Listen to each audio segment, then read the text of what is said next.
बहुत पुरानी बात है, हिमालय में प्रसिद्ध मानस नाम की झील थी।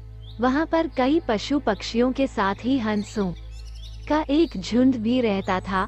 उनमें से 2 हंस बहुत आकर्षक थे और दोनों ही देखने में एक जैसे थे, लेकिन उनमें से एक राजा था और दूसरा सेनापति। राजा का नाम था धृतराष्ट्र और सेनापति का नाम सुमुखा था। झील का नजारा बादलों के बीच में स्वर्ग जैसा प्रतीत होता था। उन समय झील और उसमें रहने वाले हंसों की प्रसिद्धि वहां आने जाने वाले पर्यटकों के साथ देश विदेश में फैल गई थी।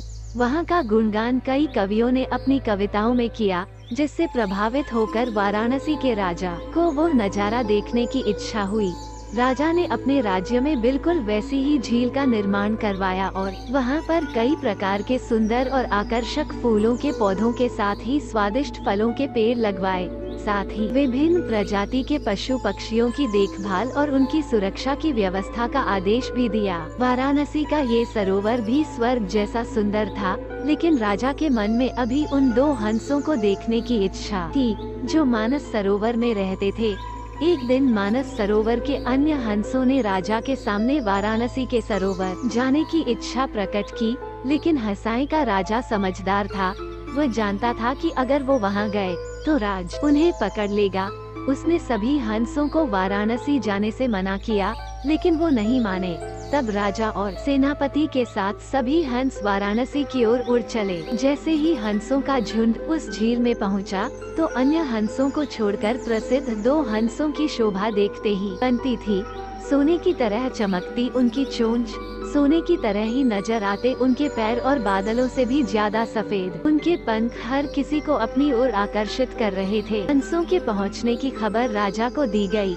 उसने हंसों को पकड़ने की युक्ति सोची और एक रात जब सब सो गए तो उन हंसों को पकड़ने के लिए जाल बिछाया गया।